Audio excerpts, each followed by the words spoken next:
রাবণ ক্ষমা করে দিতে শুরু করলে রামায়ণ। বড়দের মাথা গরম হলে তারা বকাঝকা করে, ছোটদের মাথা গরম হলে র্যাম্পাট পায়। বর্তমানে কলকাতায় সুপারস্টার বলতে দুইটা নামই মুখে আসে, দেব এবং জিৎ। আজকের এই ভিডিওতে আমরা দেখব সুপারস্টার জিতের অ্যাটিটিউড ডায়লগ। একবেলা খাওয়ার না জুটলে কেউ 10 টাকা দিয়ে বলে না যা খেয়ে আয়।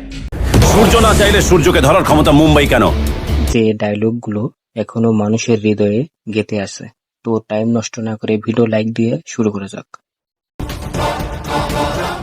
মানতে হবে, হিম্মত আছে তোর। হিম্মত তো তোর দেখছি। এই এলাকার বাপকে না জেনেই ঢুকে পড়েছিস। আমি এই এলাকার বাপ। এই ডায়লগটি আওয়ারা সিনেমা থেকে। চলুন আওয়ারা সিনেমা থেকে আরেকটি ডায়লগ দেখা যাক। বড়দের মাথা গরম হলে তারা বকাঝকা করে, ছোটদের মাথা গরম হলে র্যাম্পাট পায়। জেনে রাখ, জানার কোনো শেষ নেই আর মার খাওয়ার কোনো বয়স নেই। মার গুড় দিয়ে রুটি, চিনি দিয়ে চা, ফু দিয়ে খা। কি জিদ্দার ডায়লগ কিরকম লাগলো? তোর মতো ভালো মানুষ আমার পছন্দ নয়। আমারও তোর মতন বেঈমান মানুষ পছন্দ না। জিদ্দার এই মুভিটির নাম ওয়ান্টেড। আপনি এসআইকে 10,000 দিয়েছিলেন তো? আমি 1 লাখ টাকা দেব, যাতে আপনার মারা যাওয়াটা অ্যাক্সিডেন্ট বলে চালিয়ে। এই মুভিটি মুক্তি পায় 2010 সালে। টাকা ধ্যান, টাকা জ্ঞান, টাকা চিন্তা মনি, টাকা ছাড়া আমি যেন মনি হারা ফনি। এই মুভিটির নাম সুলতান। এই ডায়লগটা এক কথায় অসাধারণ। আমার পার্সোনাল ভাবে খুবই ভালো লাগে এই ডায়লগটি। চলুন সুলতান সিনেমা থেকে আরেকটি ডায়লগ দেখা যাক। স্যার, দরকার লাগলে আবার বলবেন, আর মনে রাখবেন, বাওয়াল ক্যাচাল যেখানে, সুলতান সেখানে। ফাটবে ফুটবে, বাড়িওয়ালা বুঝবে। জিদ্দার ডায়লগ মানেই আগুন। আমি মেডেলের জন্য নয় স্যার, মানির জন্য কাজ করি। আর একটা কথা মনে রাখবেন, বুলেট কিন্তু ব্যালেট ছাড়াও চলে, ব্যালেট বুলেট ছাড়া চলে না।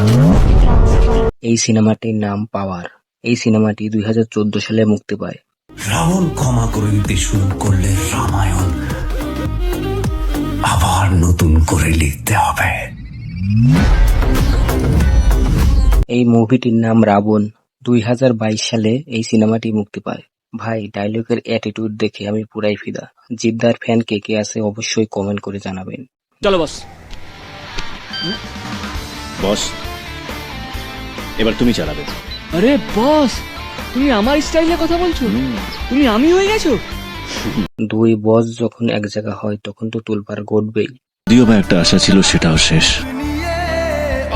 ভগবান বোধহয় চায় না নন্দিনী আমার জীবনে আসুক। এই সিনেমাটির নাম দুই পৃথিবী। এই সিনেমাটি 2010 সালে মুক্তি পায়। এই সিনেমাটি কে কতবার দেখেছেন অবশ্যই কমেন্ট করে জানাতে পারেন। একটা কথা বলছি স্যার, ভালো করে শুনে নিন, কারণ আমি একবার বলি আর 100 বার বলি, মানেটা এক। সূর্য না চাইলে সূর্যকে ধরার ক্ষমতা মুম্বাই কেন, সারা ভারতবর্ষের পুলিশের নেই। এই ডায়লগটি বস 2 সিনেমা থেকে। দুনিয়া এমন একটা জায়গা যেখানে 1 ইঞ্চির জায়গা কেউ ছেড়ে দেয় না। এখানে নিজের পায়ের তলা মাটি নিজেকেই শক্ত করতে হয়, নিজের স্বপ্ন নিজেকেই পূরণ করতে হয়। আর মনে রাখবেন, স্বপ্ন পূরণ করাটা লক্ষ্য নয়, লক্ষ্য পূরণ করাটা স্বপ্ন হওয়া উচিত। ভাই, কিছুই বলার নেই। এক কথায় ডায়লগ ভাল লাগছে। একবেলা খাওয়ার না জুটলে কেউ 10 টাকা দিয়ে বলে না যা খেয়ে আয়। আর মোবাইলে 10 টাকা রিচার্জ করে কটা থ্রেড কল মারলে আধবেলার মধ্যে কোটি কোটি টাকা চলে আসে স্যার। আর আমি সেটা করতেই এখানে এসেছি। এই ডায়লগটি বস সিনেমা থেকে। এই ডায়লগটি আমার পার্সোনাল ভাবে খুবই ভালো লাগে। আমি কাজে বিশ্বাস করি স্যার, নীতি কথায় নয়। যারা জীবনে লড়তে ভয় পায় তারাই আশ্রম খুলে ধর্মের কথা বলে। আমার পায়ের তলার মাটিটা আমার, সেটা বলা কি অন্যায়? এই সিনেমাটি আমি অনেকবার দেখেছি। যতবার দেখি ততই ভালো লাগে। একবার বোরিং ফিল করি নাই। চলুন বস সিনেমা থেকে আরেকটি ডায়লগ দেখা যাক। 500 টাকায় সবসময় ব্যাগ ভর্তি বাজার হয় না, কখনো কখনো 5,000 টাকাও খসাতে পারে। এটা বিজনেস, পলিটিক্যাল বিজনেস, এটা প্রেস্টিজের লড়াই। এখানে বস হও, না হয় বসে যাও। এইরকম ভিডিও দেখতে চাইলে অবশ্যই চ্যানেলটি সাবস্ক্রাইব করুন।